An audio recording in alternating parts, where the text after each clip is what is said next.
सुप्रभात। मैं Prashant Kumar Chaturvedi, US academy institute, Rajpur Campierganj से आपका हिंदी का शिक्षक। विद्यार्थियों, आज हम सभी कक्षा 6वीं की हिंदी की पुस्तक बसंत भाग 1 के 6वें अध्याय पार नज़र के को पढ़ेंगे। यह एक काल्पनिक कहानी है और इस पाठ के लेखक जयंत विष्णु नर्लिकर जी हैं। विद्यार्थियों, बच्चे कल्पनाशील होते हैं, वे जिज्ञासु होते हैं, उनके अंदर अनुकरण की प्रवृत्ति होती है। जब भी वे कोई नई चीज़ देखते हैं तो उसके बारे में जानने की इच्छा उनकी प्रबल हो जाती है। उसके विषय में वे तरह तरह की कल्पनाएं करने लगते हैं। उसको लेकर उनके मन में तरह तरह के प्रश्न उठने लगते हैं।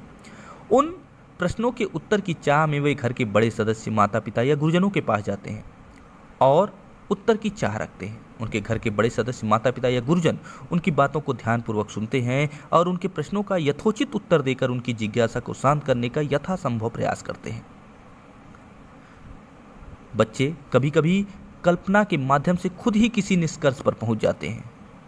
बच्चों में अनुकरण की प्रवृत्ति होती है। वे घर के बड़े सदस्यों, अपने अभिभावकों, अपने माता पिता के क्रियाकलापों को ध्यानपूर्वक देखते हैं और उनका अनुकरण भी करते हैं। कभी कभी उन्हें किसी भी कार्य करने की मनाही होती है, फिर भी वह चोरी छुपे उस कार्य को करते हैं। उनका यह व्यवहार घर के बड़े सदस्यों के मनोकूल नहीं होता। इसी वजह से कभी कभी उन्हें उनके कोप का भागी भी बनना पड़ता है।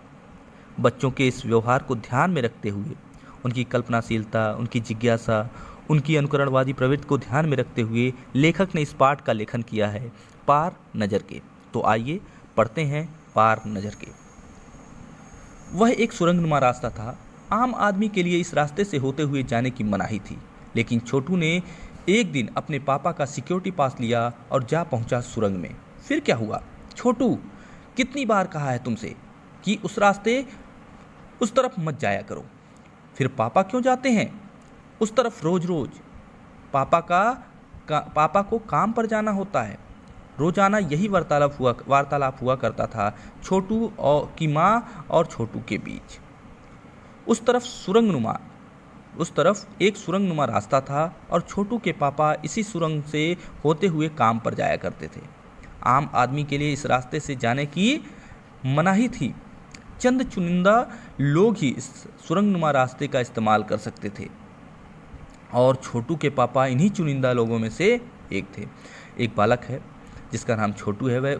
वह किसी सुरंगनुमा रास्ते में प्रवेश करना चाहता है। इसके लिए उसने धीरे से चोरी छुपे अपने पिताजी का सिक्योरिटी पास भी हथिया लिया है और वह उसके माध्यम से उस सुरंगनुमा रास्ते में जा कर के देखना चाहता है। मैंने कहा, बच्चों के अंदर जिज्ञासा होती है, वह नई नई चीज़ों के बारे में जानना चाहते हैं। उसके पिता उस अपने सिक्योरिटी पास का प्रयोग करके उस सुरंगनुमा रास्ते से होकर के काम पर जाते हैं। उस बालक की जिज्ञासा है कि वह भी जाने कि उसके पिता कहाँ जाते हैं, किस तरफ जाते हैं और क्या काम करते हैं। बार बार उसकी माँ ऐसे कार्य को करने से के लिए उसे मना करती है, लेकिन छोटू की जिज्ञासा शांत होने वाली नहीं है। वह बार बार वहाँ जाने का प्रयास भी करता है। कुछ खास लोगों को ही उस रास्ते से होकर जाने की आज़ादी थी, जिसमें से छोटू के पापा एक थे। छोटू के पापा किसी एक संस्था के लिए शायद कार्य कर रहे थे। अभी इस पाठ को पढ़ने पर हमें पता चलेगा। आज छुट्टी थी और छोटू के पापा घर पर ही आराम फरमा रहे थे। नज़र बचाकर चोरी छिपे छोटू ने पापा का सिक्योरिटी पास हथिया लिया और चल दिया सुरंग की तरफ। हथियाने का मतलब है हासिल कर लेना, चुरा लेना, ठीक है, अपने पास अपने कब्जे में कर लेना। वैसे तो पूरी कॉलोनी ही जमीन के नीचे बसी थी। यह तो कुछ आश्चर्यजनक बात बता रहा है लेखक कि छोटू की पूरी कॉलोनी, जैसे कि हम ही किसी कॉलोनी में किसी मोहल्ले में रहते हैं, उसी तरह छोटू की जिस मोहल्ले में रहता था, जिस कॉलोनी में रहता था, वह पूरी कॉलोनी ही ज़मीन के नीचे बसी हुई थी। यह जो सुरंगनुमा रास्ता था वह अंदर दिए जल रहे थे और प्रवेश करने से पहले एक बंद दरवाजे का सामना करना पड़ता था। उस सुरंगनुमा रास्ते में प्रवेश करने से पहले एक बंद दरवाजे का सामना करना पड़ता था और वह बंद दरवाज़ा किससे खुलता था? सिक्योरिटी पास से। और उसमें काम करने वाले विशेष लोगों को ही सिक्योरिटी पास की इजाज़त थी। उन्हें ही यह सिक्योरिटी पास मिला हुआ था, जिसमें से छोटू के पापा भी एक थे। दरवाजे में एक खांचा बना हुआ था। छोटू ने खांचे में काट डाला, तुरंत दरवाजा खुल गया। छोटू ने सुरंग में प्रवेश किया। अंदर वाले खांचे में सिक्योरिटी पास आ पहुंचा था। उसे उठा लिया। कार्ड उठाते ही दरवाजा बंद हुआ। छोटू ने चारों तरफ नजर दौड़ाई। सुरंगनुमा वह रास्ता ऊपर की तरफ जाता था, यानी जमीन के ऊपर का सफर कर आने का मौका मिल गया था। छोटू को जमीन के ऊपर का सफ़र कराने, यानी कि ज़मीन के नीचे उनकी कॉलोनी जो है ज़मीन के नीचे थी, और उस कॉलोनी से निकल करके ऊपर की तरफ जाने का उसे मौका मिल गया था। वह सुरंग में प्रवेश कर चुका था, मगर कहाँ, मौका हाथ लगते ही फिसल गया। सुरंग में जगह जगह लगाए गए निरीक्षक यंत्रों की जानकारी छोटू को नहीं थी। जैसे कुछ कैमरे आप देखते होंगे, घर के सुरक्षा के लिए कैमरे लगा दिए जाते हैं, तो वैसे ही कुछ यंत्र या कुछ ऐसी डिवाइस लगा दी जाती है जिसे कुछ ऐसी गतिविधि या ऐसी हरकत जो उस संस्था के लिए या उस व्यवस्था के लिए ठीक ना हो, तो वहाँ अलार्म बजने लगते हैं। ठीक है, या कैमरे में निगरानी करने वाले लोगों को वहाँ किसी ऐसी हरकत, अनचाही हरकत को देखने के बाद वे अलार्म बजा दिया करते हैं। ठीक है, तो शायद छोटू उस कैमरे में पकड़ा जा चुका था। ठीक है, या उन निरीक्षक यंत्रों के द्वारा की नज़र में आ गया था, मगर कहाँ, मौका हाथ लगते ही फिसल गया। सुरंग में जगह जगह लगाए निरीक्षक यंत्रों की जानकारी छोटू को नहीं थी, मगर छोटू के प्रवेश करते ही पहले निरीक्षक यंत्र में संदेहास्पद स्थिति दर्शाने वाली हरकत हुई। उसमें सिग्नल आने लगे। शायद इतने छोटे कद का व्यक्ति सुरंग में कैसे आया? छोटू की हाइट वहाँ प्रवेश करने वाले लोगों की हाइट से मैच नहीं कर रही थी, मिलान नहीं हो पा रहा था। इसलिए छोटू संदेह के घेरे में आ गया।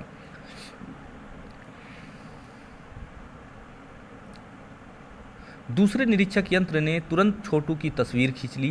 किसी एक निरीक्षण केंद्र में इस तस्वीर की जांच की गई और खतरे की सूचना दी गई। इन सारी गतिविधियों से अनजान छोटू आगे बढ़ रहा था। छोटू को इस बात की जानकारी नहीं थी। सारी चीज़ें एक तरह से कंप्यूटर, आप कह सकते हैं कंप्यूटर या एक आजकल ऐसी सिक्योरिटी सिस्टम आ गए हैं कि जिस व्यक्ति को उसमें प्रवेश करना है उसी व्यक्ति को प्रवेश मिल सकता है, अन्यथा या तो दरवाजे नहीं खुलेंगे, या तो आपकी हरकत से, आपके व्यवहार से, आपका पूरा निरीक्षण किया जाएगा, और अगर थोड़ी सी भी संदेहास्पद स्थिति होगी तो अलार्म बज उठेंगे, आप पकड़े जाएंगे। अगर चोरी छुपे कहीं भी किसी ऐसी विशेष संस्था में आप प्रवेश करना चाहते हैं, या ऐसी विशेष जगह पर जहां पर आम लोगों की मनाही न हो, कुछ सीमित लोग ही जा सकते हों, और वहां पर अगर सिक्योरिटी सिस्टम लगाए गए हैं तो आपकी गतिविधियों से आप पकड़ में आ जाएंगे और आपको बाहर किया जाएगा, या आपको वहाँ जाने से रोक दिया जाएगा। तो छोटू की हाइट यानी कि लंबाई उसकी मैच नहीं कर रही थी और बहुत ही छोटा था कद में, इसलिए वह निरीक्षक यंत्रों के संदेह के घेरे में आ गया। उसकी फ़ोटो खींच ली गई और जहाँ से इन निरीक्षक यंत्रों को कंट्रोल किया जा रहा था वहाँ पर इनकी फ़ोटो भेज दी गई। इससे अनभिज्ञ छोटू धीरे धीरे आगे बढ़ रहा था।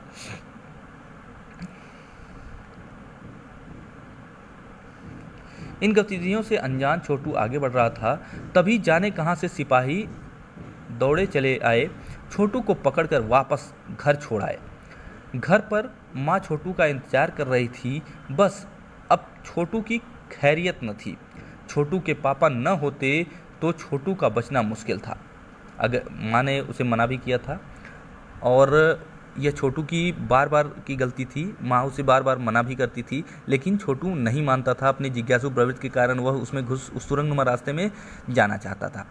ठीक है, तो छोटू के पापा ने उसे बचा लिया। उसकी माँ उसे पीटना चाहती थी, बहुत ही अधिक उसकी पिटाई होती अगर छोटू के पापा न होते। छोड़ो भी, मैं इसे समझा दूंगा सब, फिर वह ऐसी गलती कभी नहीं करेगा। पापा ने उसे बीच बराव करते हुए उसे बचाने की कोशिश की। माँ से उसे बचाया। पापा ने छोटू को बचा लिया। बोले, छोटू, मैं जहाँ काम करता हूँ न, वह क्षेत्र जमीन के ऊपर है। आम आदमी वहाँ नहीं जा सकता है, क्योंकि वहाँ के माहौल में जी ही नहीं सकता।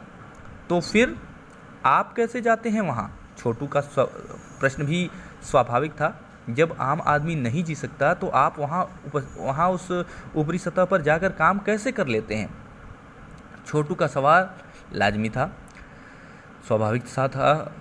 ठीक है, मैं वहाँ एक खास किस्म का स्पेस सूट पहनकर जाता हूँ। आप जानते हैं कि किसी विशेष जगह पर जाने, जैसे कि अभी अंतरिक्ष में जाने के लिए हम ऐसे नहीं जा सकते, उसके लिए विशेष सूट या एक विशेष तरह का परिधान होता है, एक विशेष तरह का वस्त्र होता है, एक विशेष सूट होता है जिसे पहनने के बाद ही हम स्पेस में जा सकते हैं, स्पेस में या किसी ग्रह पर उतर सकते हैं। आपने देखा होगा चंद्रमा पर उतरना हो या फिर कहीं आपने वैज्ञानिकों को देखा होगा, अंतरिक्ष यात्रियों को देखा होगा कि स्पेस में जाते वक्त उन्हें उनके जो उनके ड्रेस होते हैं, उनके जो सूट होते हैं वो किस तरह के होते हैं, कुछ विशेष तरह के होते हैं। वैसा ही छोटू के पापा ने बताया कि मैं जब ज़मीन उस सतह पर जाता हूँ तो उसके लिए मुझे स्पेशल सूट पहनना पड़ता है। इस स्पेस सूट से मुझे ऑक्सीजन मिलता है जिससे मैं सांस लेता हूँ। इसी स्पेस सूट की वजह से बाहर की ठंड से मैं अपने आप को बचा सकता हूँ। खास किस्म के जूतों की वजह से ज़मीन के ऊपर मेरा चलना मुश्किल होता है। खास किस्म के जूतों की वजह से ज़मीन के ऊपर मेरा चलना मुश्किल होता है। ज़मीन के ऊपर चलने फिरने के लिए हमें एक विशेष प्रकार का प्रशिक्षण दिया जाता है। जो भी अंतरिक्ष यात्री होते हैं उनको स्पेस में जाने से पहले उन्हें प्रशिक्षित किया जाता है, वहाँ कैसे सरवाइव कर सकते हैं, वहाँ कैसे रह सकते हैं, कैसे चलेंगे। रहने का मतलब है कि वहाँ पर उतरेंगे तो किस तरह से हम अपने शारीरिक गतिविधियाँ कैसे करेंगे, किस प्रकार से हमें कितना बल लगाकर हमें चलना होगा, ये सारी जानकारियाँ हमें वहाँ स्पेस में जाते वक्त अंतरिक्ष यात्रियों को दी जाती हैं, जो पहली बार जाते हैं। और जो अनुभवी होते हैं, अभ्यस्त होते हैं, बार बार जाने का अवसर जिन्हें मिलता है, उनके लिए कोई प्रॉब्लम नहीं होती, बस एक बार ही वह प्रशिक्षण देने की आवश्यकता होती है। फिर भी उनकी जांच होती है तरह तरह की, लेकिन सूट, स्पेशल सूट जो अंतरिक्ष में जाते वक्त पहनना पड़ता है वह पहनना ही होता है। ठंड से मैं अपने आप को बचा सकता हूँ। खास किस्म के जूतों की वजह से ज़मीन के ऊपर मेरा चलना मुश्किल होता है। ज़मीन के ऊपर चलने फिरने के लिए मुझे एक विशेष प्रकार का प्रशिक्षण दिया जाता है। छोटू ध्यानपूर्वक सुन रहा था पापा की बातों को। जब कोई बड़े घर के बड़े सदस्य या माता पिता कुछ बताते हैं तो बच्चे उसे ध्यानपूर्वक सुनते भी हैं और उनके मन मस्तिष्क में ये बातें बैठ भी जाती हैं। पापा आगे बताने लगे, एक समय था जब अपने मंगल ग्रह पर सभी लोग ज़मीन के ऊपर रहते थे। देखिए, यह किस ग्रह की बात की जा रही है, किस ग्रह पर छोटू रहता था? मंगल ग्रह पर। और कहाँ रहता था? ज़मीन के नीचे। तो यह उसके पिताजी बताते हैं कि एक समय था जब मंगल ग्रह पर सभी लोग ज़मीन के ऊपर रहते थे, बगैर किसी तरह के यंत्रों की मदद के, बगैर किसी खास किस्म के पोशाक के। हमारे पुरखे ज़मीन के ऊपर रहा करते थे। पुरखे मतलब हमारे पूर्वज। लेकिन धीरे धीरे वातावरण में परिवर्तन आने लगा। कई तरह के जीव धरती पर रहा करते थे, एक के बाद एक सब मरने लगे। इस परिवर्तन की जड़ में था सूरज। इसका वास्तविक कारण कौन था? सूरज था। सूरज में क्या हुआ? सूरज में हुआ परिवर्तन। ठीक है, इसकी इस परिवर्तन का वास्तविक जड़ कौन था? वास्तविक कारण कौन था? सूरज में हुआ परिवर्तन। सूरज के अंदर कुछ परिवर्तन हुआ जिसके कारण वहाँ इतनी क्या हुई? सूरज से हमें रोशनी मिलती है, उष्णता मिलती है, गर्मी मिलती है। रोशनी मिलती है और क्या मिलती है? गर्मी मिलती है। छोटू के पापा छोटू को बता रहे हैं कि सूरज से हमें रोशनी मिलती है और गर्मी मिलती है। इन्हीं तत्वों से जीवों का पोषण होता है। सूरज में परिवर्तन होते ही यहाँ प्राकृतिक संतुलन बिगड़ गया। सूरज में परिवर्तन होते ही यहाँ का क्या हुआ? प्राकृतिक संतुलन बिगड़ गया। हो सकता है कि सूरज में प्रचंड गर्मी आ गई हो, जिसके कारण सारे यहाँ की वनस्पतियाँ, जीव जंतु, मंगल ग्रह की सारी वनस्पतियाँ, जीव जंतु आदि झुलसने लगे हों। ठीक है, धीरे धीरे उनकी मृत्यु होने लगी हो, नाश होने लगे हो, वहाँ की सारी प्रकृति नाश होने लगी हो। प्रकृति के बदले हुए रूप का सामना करने में यहाँ के पशु पंछी, पेड़ पौधे, अन्य जीव अक्षम साबित हुए। वे उस प्रकृति के हुए इस परिवर्तन को सहन नहीं कर पाए। केवल हमारे पूर्वज ने इस स्थिति का सामना किया। मनुष्य हर समस्या का हल निकालने का प्रयास करता है और लेखक के छोटू के पापा के पूर्वजों ने, यानी कि उनके जो पुरखे थे, उन्होंने इस समस्या का हल निकालने के लिए ज़मीन के अंदर अपना निवास बना लिया। सभी लोगों को ज़मीन के अंदर, यानी मंगल ग्रह की धरती के अंदर रहने का, पुरखे अर्थात जो उनके पूर्वज थे, उन लोगों ने ज़मीन के अंदर रहने की व्यवस्था कर ली। अपने तकनीकी ज्ञान के आधार पर हमने ज़मीन के नीचे अपना घर बना लिया। ज़मीन के ऊपर लगे विभिन्न यंत्रों के सहारे हम सूर्य शक्ति, सूरज की रोशनी और गर्मी का इस्तेमाल करते आ रहे हैं। उन्हीं यंत्रों के सहारे हम यहाँ ज़मीन के नीचे जी रहे हैं। यंत्र सुचारू रूप से चलते रहे, इसके लिए बड़ी सतर्कता बरतनी पड़ती है। मुझ जैसे कुछ चुनिंदा लोग इन्हीं यंत्रों को ध्यान में रखते हैं। सूरज के इस व्यवहार, इस स्वरूप में हुए, सूरज के स्वरूप में हुए परिवर्तन से बचाव के लिए और अपने प्राणों की रक्षा के लिए उनके पूर्वजों ने क्या किया, ज़मीन के अंदर रहने का निश्चय किया। वहाँ कॉलोनियाँ बस गई हैं और कुछ यंत्रों के माध्यम से सूरज की शक्ति का वो सही प्रयोग करके अपने जीवन का गुजर बसर कर रहे हैं। और उन यंत्रों को सुचारू रूप से, वे यंत्र सुचारू रूप से चलते रहे, इसलिए छोटू के पापा और कुछ चुनिंदा लोग उन यंत्रों की जांच किया करते हैं। छोटू के पापा का यही काम है कि मंगल ग्रह की सतह पर लगे हुए उन यंत्रों की वह सही की स्थिति का सही जांच करते रहें, उनमें कोई कमी न आने पाए, इसकी निगरानी करते रहे। बड़ा हो जाऊंगा तो मैं यही काम करूंगा, छोटू ने अपनी मंशा जाहिर की। छोटू ने बहुत ध्यानपूर्वक अपने पापा की बातों को सुना और कहा कि जब मैं बड़ा हो जाऊंगा तो मैं भी यही काम करूंगा जो आप करते हैं, ताकि यहाँ के लोगों की जीवन की रक्षा हो सके। बिल्कुल, मगर उसके लिए खूब पढ़ना होगा। माँ और पापा की बातें सुननी होगी, माँ ने कहा। माँ ने भी उसकी बातों को सुना और उसे पापा की बातों और मानने की सलाह दी और घर के बड़े सदस्यों की बातों को मानने की सलाह दी और कहा कि इसके लिए तुम्हें खूब पढ़ाई करनी होगी। दूसरे दिन छोटू के पापा काम पर चले गए। देखा तो कंट्रोल रूम का वातावरण बदला सा था। शिफ्ट खत्म कर घर जा रहे स्टाफ के प्रमुख ने टीवी स्क्रीन की तरफ इशारा किया। स्क्रीन पर एक बिंदु झलक रहा था। यह बताने लगा कि यह कोई आसमान का तारा नहीं,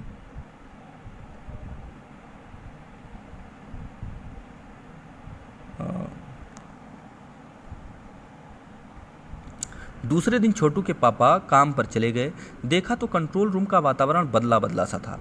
शिफ्ट खत्म कर घर जा रहे स्टाफ के प्रमुख ने टीवी स्क्रीन की तरफ इशारा किया। स्क्रीन पर एक बिंदु झलक रहा था जो किसी चीज़ का संकेत कर रहा था। वह बताने लगा कि यह कोई आसमान का तारा नहीं, क्योंकि कंप्यूटर से पता चल रहा है कि यह अपनी जगह पर अडिग नहीं रहा है, वह आगे बढ़ रहा है, धीरे धीरे मंगल ग्रह की तरफ बढ़ रहा है। छोटू के पापा और अन्य लोगों को इस बात की जानकारी हो गई। वो कंप्यूटर स्क्रीन पर देख करके उस बिंदु को देख करके अनुमान लगाने लगे। पिछले कुछ घंटों के दौरान इसने अपनी जगह बदली है। कंप्यूटर के अनुसार यह हमारी धरती की तरफ बढ़ता चला आ रहा है। जाहिर सी बात है, कोई अनजान चीज़ जो हमारी ही धरती, चाहे पृथ्वी की तरफ, चाहे जो भी दूसरे ग्रहों पर निवास कर रहे हैं, उन ग्रहों की जिस कल्पना के आधार पर मैं कह रहा हूँ, अभी इसका कोई साक्ष्य नहीं मिला है कि दूसरे ग्रहों पर कोई रह रहा है या नहीं। तो अगर किसी के भी धरती पर, मान लीजिए हमारी ही धरती पर कोई ग्रह या उपग्रह हमारी धरती की तरफ तेज़ी से बढ़ेगा, आगे की तरफ आएगा, तो उसके लेकर चिंता का विषय बन जाएगा लोगों के अंदर। ठीक है, तो छोटू के पापा और अन्य जो है वहाँ पर कर्मचारी काम कर रहे थे, जो विशेष अधिकारी काम कर रहे थे, वो सब इस बात को लेकर चिंतित दिखे। अंतरिक्ष यान तो नहीं है? छोटू के पापा ने अपना संदेह प्रकट किया। संदेह हमें भी है, आप अब इस पर बराबर ध्यान रखिएगा। वह इतना जल्दी तो नहीं आ सकता, लेकिन इस पर नज़र रखने की आवश्यकता है कि इसकी क्या हरकत हो रही है, इसमें क्या हरकत हो रही है, क्या मूवमेंट हो रही है, कैसे ये अपनी स्थिति को बदल रहा है और क्या कर रहा है। छोटू के पापा सोच में डूब गए। क्या सचमुच अंतरिक्ष यान होगा? क्या सचमुच अंतरिक्ष यान होगा? कहाँ से आ रहा होगा? सौर मंडल में हमारी धरती के अलावा और कौन से ग्रह पर जीवों का अस्तित्व होगा? कैसे हो सकता है? और अगर होगा भी तो क्या इतनी प्रगति हो चुकी होगी कि अंतरिक्ष यान छोड़ सके? वैसे तो हमारे पूर्वजों ने भी अंतरिक्ष यानों उपग्रहों का प्रयोग किया था, मगर अब हमारे लिए यह असंभव है। उसके लिए आवश्यक मात्रा में ऊर्जा तो हो।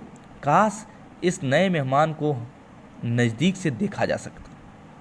हाँ, अगर वह इसी तरफ आ रहा होगा तब तो संभव हो सकेगा। देखें, छोटू के पापा के मन में इस तरह के प्रश्न उठ रहे थे कि क्या वह अंतरिक्ष यान होगा? अगर वह हमारी धरती की तरफ आ रहा होगा तो जाहिर सी बात है कि वह किसी दूसरे ग्रह से आ रहा होगा। क्या किसी दूसरे ग्रह पर भी जीवन संभव है? और क्या उन लोगों ने इतनी प्रगति कर ली है कि वे अंतरिक्ष यान भेज सके?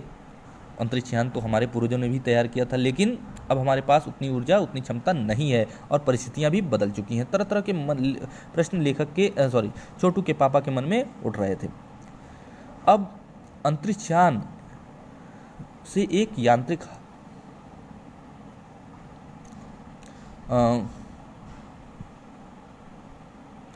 अब अंतरिक्ष यान से एक यांत्रिक हाथ बाहर निकला। हर पल उसकी लंबाई बढ़ती ही जा रही थी। छोटू के पापा ने अवलोकन जारी रखा। छोटू के पापा उसे ध्यानपूर्वक देखते रहे। कॉलोनी की प्रबंध समिति की सभा बुलाई गई। जितने भी लोग वहाँ उस कॉलोनी के प्रमुख जिम्मेदार लोग थे, उन लोगों को बुलाया गया। अध्यक्ष भाषण दे रहे थे। हाल ही में मिली जानकारी से पता चला है कि 2 अंतरिक्ष यान हमारे मंगल ग्रह की तरफ बढ़ते चले आ रहे हैं। इसमें से एक अंतरिक्ष यान हमारे इर्द गिर्द चक्कर काट रहा है। कंप्यूटर के अनुसार ये अंतरिक्ष यान नज़दीक के किसी ग्रह से छोड़े गए हैं। ऐसी हालत में हमें क्या करना चाहिए? इसकी कोई सुनिश्चित योजना बनानी जरूरी है।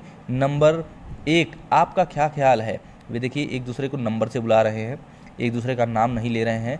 और जाहिर सी बात है कि अगर कोई ऐसी संकट की स्थिति आए तो सभी के लोग, जो जिम्मेदार लोग होते हैं, वो एकत्र होकर के कोई रणनीति बनाते हैं। तो कॉलोनी के जो अध्यक्ष महोदय थे, उन्होंने इस तरह अपनी बात रखी और लोगों से उनकी राय ली। कॉलोनी की सुरक्षा की पूरी जिम्मेदारी नंबर 1 पर थी। उन्होंने कुछ कागज समेटते हुए बोलना आरंभ किया।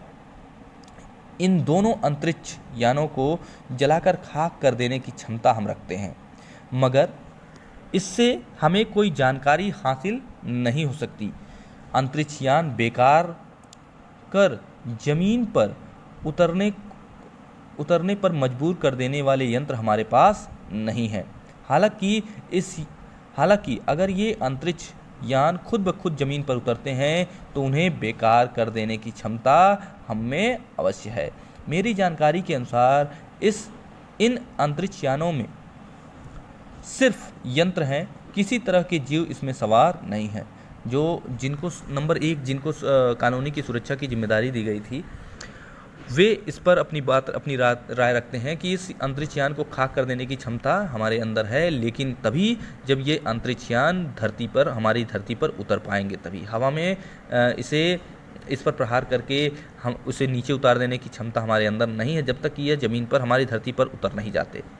लेकिन मेरा मानना है कि इसमें केवल यंत्र ही हैं, कोई जीव नहीं है। हमें इसकी गतिविधियों पर नज़र रखना चाहिए। नंबर 1 की बात सही लगती है। नंबर 2 एक वैज्ञानिक थे। वे बोले, हालांकि यंत्रों को बेकार कर देने में भी खतरा है। इनके बेकार होते ही दूसरे ग्रह के लोग हमारे बारे में जान जाएंगे। इसलिए मेरी राय में हमें सिर्फ अवलोकन करते रहना चाहिए। नंबर 2 ने राय दिया, वो भी एक वैज्ञानिक थे, और उन्होंने राय दिया कि अगर हम इन यंत्रों को ख़राब कर देते हैं तो ये यंत्र जहाँ से आए हैं, जिस ग्रह से आए हैं, उन लोगों को इस बात की जानकारी हो जाएगी कि यहाँ पर कोई ना कोई है जिन्होंने हमारे यंत्रों को बेकार किया है। इसलिए हमें इन यंत्रों का सिर्फ अवलोकन करते रहना चाहिए, इन पर किसी भी प्रकार का हमला नहीं करना चाहिए। जहाँ तक हो सके हमें अपने अस्तित्व को छिपाए रखना चाहिए, क्योंकि हो सकता है जिन लोगों ने अंतरिक्ष यान भेजे हैं वे कल को इससे भी इनसे भी बड़े सक्षम अंतरिक्ष यान भेजें। हमें यहाँ का प्रबंध कुछ इस तरह रखना चाहिए जिससे इन यंत्रों को यह गलतफहमी हो जाए कि ज़मीन पर कोई भी चीज़ इतनी महत्वपूर्ण नहीं है जिससे वे लाभ उठा सकें। ठीक है, तो इस प्रकार से नंबर 2 ने यह सुझाव दिया कि हमें क्या करना चाहिए, इन अंतरिक्ष यानों पर प्रहार करने की बजाय इन्हें चुपचाप अभी विचरण करते रहना, इनका अवलोकन रहना चाहिए, इनको देखते रहना चाहिए कि इनकी गतिविधियाँ क्या है। ठीक है, अगर हम इन पर हमला कर देंगे तो दूसरे ग्रह के लोग जान जाएंगे जहाँ से ये अंतरिक्ष यान आए हैं कि इस पर कोई न कोई है, और हमें जहाँ तक हो सके अपने अस्तित्व को छिपाए रखना है ताकि हम पर कोई खतरा न आने पाए। हम छिपे रहेंगे और हमें यह साबित करना है कि इस ग्रह पर उनके लाभ के लायक कोई भी चीज़ नहीं है। ठीक है, उनके लाभ के लिए के लायक कोई भी चीज़ यहाँ नहीं है, ताकि वे इस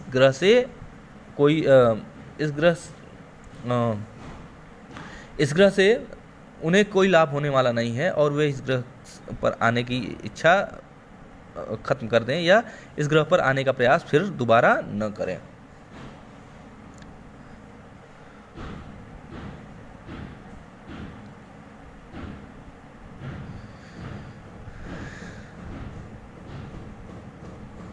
अध्यक्ष महोदय से मैं यह दरख्वास्त करता हूँ कि इस तरह का प्रबंध हमारे यहाँ किया जाए।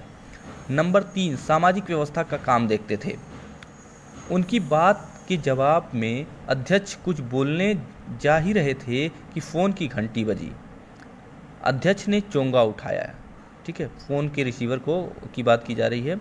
अध्यक्ष ने चोंगा उठाया। 1 मिनट बाद सभा को संबोधित करते हुए उन्होंने कहा कि भाइयों, अंतरिक्ष यान क्रमांक 1 हमारी ज़मीन पर उतर चुका है। वह दिन छोटू के लिए बड़ा ही महत्वपूर्ण दिन था। पापा उसे कंट्रोल रूम ले गए थे। यहाँ से अंतरिक्ष यान क्रमांक 1 साफ नज़र आ रहा था। कैसा अजीब लग रहा है यहाँ। इसके अंदर क्या होगा पापा? छोटू ने पूछा। अभी नहीं बताया जा सकता।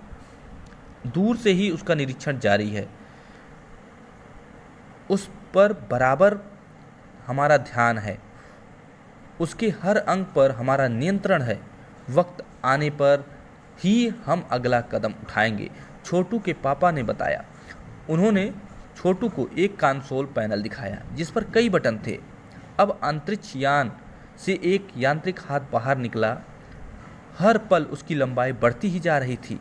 यांत्रिक हाथ मतलब लोहे का या यंत्र का बना हुआ एक हाथ, एक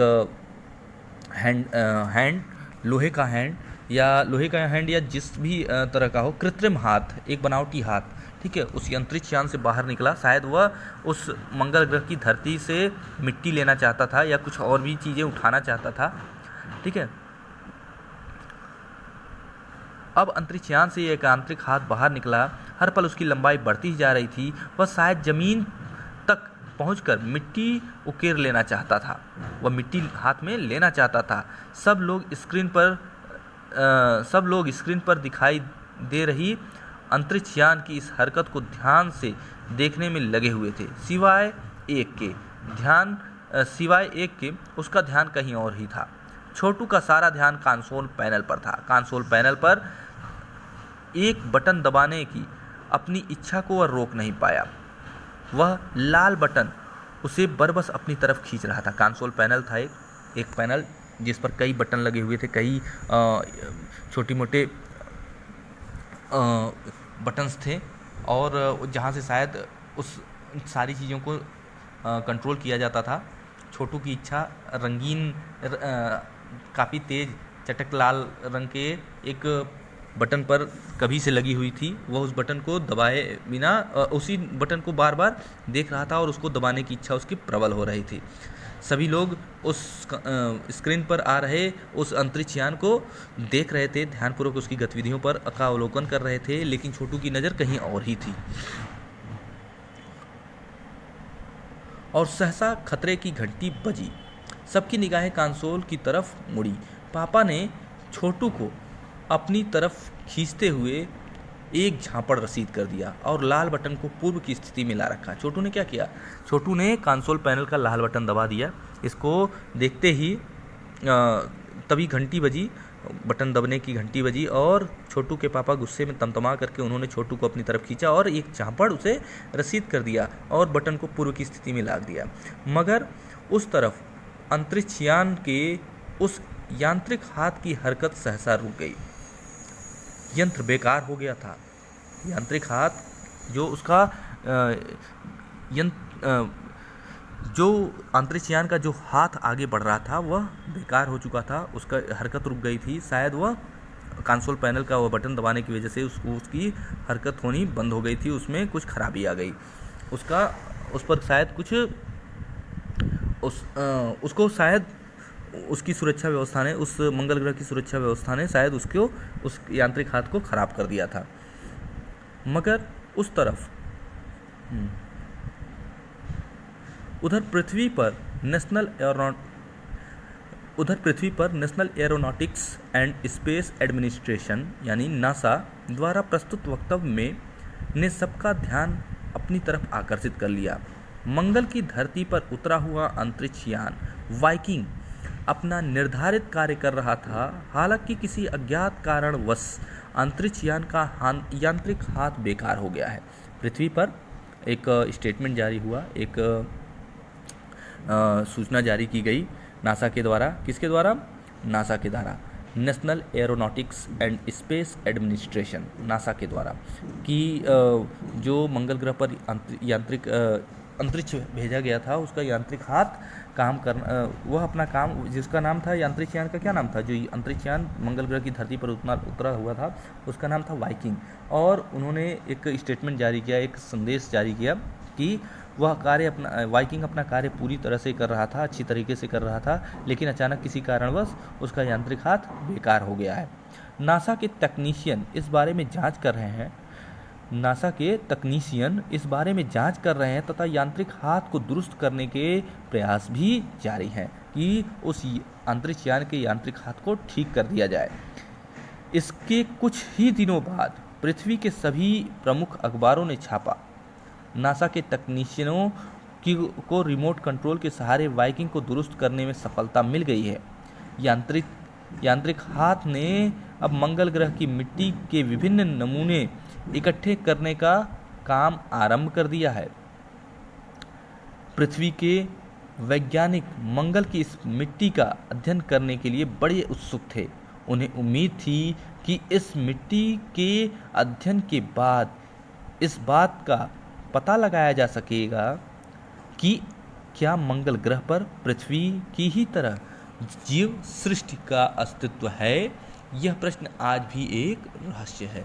देखिए, ये कल्पना के आधार पर लिखा गया है। वहाँ पर मंगल ग्रह पे लोगों के रहने की जो यह लेखक ने एक बात कही है, ये काल्पनिक है, ठीक है। तो यह कल्पना के आधार पर ही है। तो लेखक ने उसे कल्पना के आधार पर लिखा है, लेकिन पृथ्वी के पर जो तमाम भारत हो या भारत का इसरो हो या अमेरिका का नासा हो, ये सभी मंगल ग्रह की धरती पर जाने का प्रयास, मंगल ग्रह की धरती पर जीवन संभव है या नहीं इसकी खोज में लगे हुए हैं, ठीक है। वैज्ञानिकों का काम ही है तरह तरह की जानकारियाँ उपलब्ध करना, अंतरिक्ष के बारे में जानना, अंतरिक्ष के रहस्यों को उद्घाटित करना, ठीक है, और मनुष्य के जीवन को, विज्ञान के सहारे मनुष्य के जीवन को और सुगम और बेहतर बनाना, ठीक है। तो इस पाठ के जो छोटे मोटे प्रश्न हैं इसके बारे में ध्यान देते हैं और इसे असाइनमेंट के रूप में आपको दिया जाएगा करने के लिए। जैसे कुछ साधारण प्रश्न, जैसे छोटू का परिवार कहाँ रहता था, तो छोटू का परिवार मंगल ग्रह की धरती के नीचे रहता था, ठीक है। तो ऐसे छोटे मोटे प्रश्नों को हम ध्यानपूर्वक देखेंगे, ध्यान देते हैं अभी। और इस पाठ के जो अभ्यास प्रश्न हैं इसको हम असाइनमेंट के रूप में पूरा करेंगे। धन्यवाद।